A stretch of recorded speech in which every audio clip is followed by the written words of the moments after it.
ہماری ویڈیوز دیکھنے کے لیے ہمارے چینل صراط جنت کو سبسکرائب کریں۔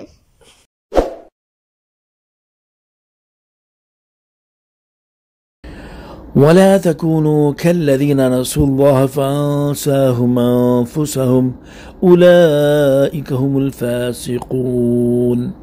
اور ان لوگوں کی طرح نہ بنو جنہوں نے اللہ کو بھلا دیا تو اللہ نے انہیں ان کی جانیں بھلا دی، وہی نافرمان ہیں۔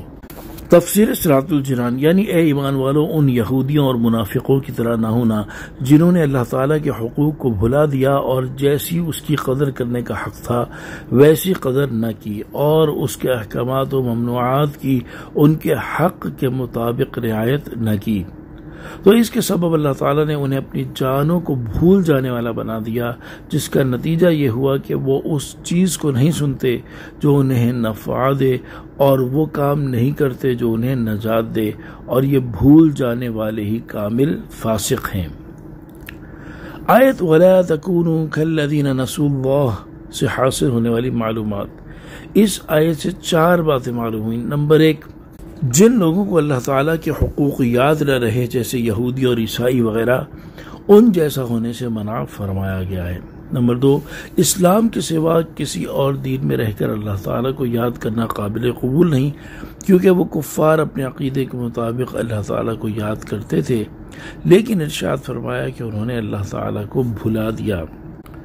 نمبر 3، اللہ تعالیٰ سے غافل ہونے کا اثر یہ ہوتا ہے کہ بندے کو اس بات کی کبھی فکر نہیں ہوتی کہ وہ دنیا میں کیوں آیا اور اسے کیا لے کر جانا ہے۔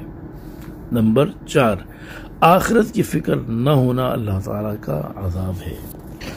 لا يستوي اصحاب النار واصحاب الجنہ اصحاب الجنۃ هم الفائزون۔ دوزخ والے اور جنت والے برابر نہیں، جنت والے ہی کامیاب ہیں۔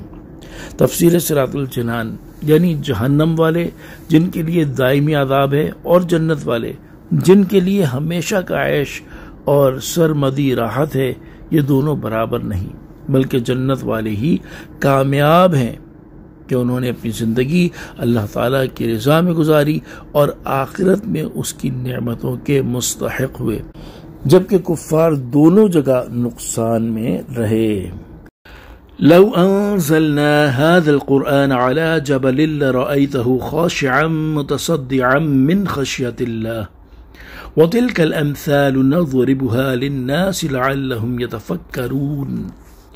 اگر ہم یہ قرآن کسی پہاڑ پر اتارتے تو ضرور تم اسے جھکا ہوا اللہ کے خوف سے پاش پاش دیکھتے، اور ہم یہ مثالیں لوگوں کے لیے بیان فرماتے ہیں تاکہ وہ سوچیں۔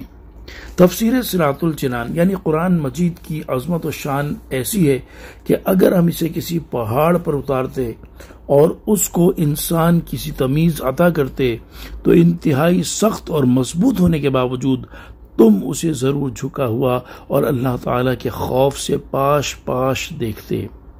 ہم یہ اور اس جیسی دیگر مثالیں لوگوں کے لیے بیان فرماتے ہیں تاکہ وہ سوچیں اور خیال کریں کہ جب ہم اشرف المخلوقات ہیں تو چاہیے کہ ہمارے اعمال بھی اشرف و اعلیٰ ہوں۔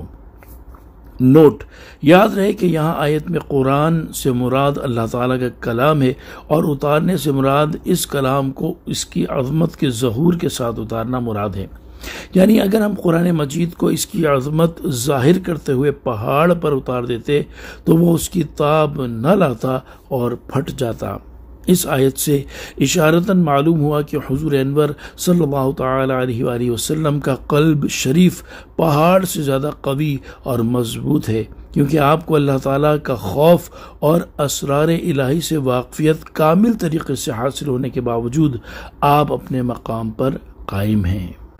هو اللہ الذی لا الہ الا ہو عالم الغیب والشہادۃ هو الرحمن الرحیم۔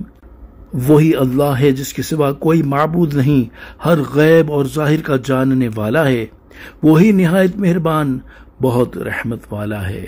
تفسیر صراط الجنان اس سے پہلی آیت میں قرآن مجید کی عظمت و شان بیان کی گئی، اور اس آیت سے اللہ تعالیٰ اپنی عظمت و شان بیان فرما رہا ہے کہ وہی اللہ ہے جس کے سوا کوئی معبود نہیں، اور اس کی شان یہ ہے کہ وہ ظاہر اور پوشیدہ نیز موجود و معدوم سب کو جانتا ہے، اور وہی بڑا مہربان رحمت والا ہے۔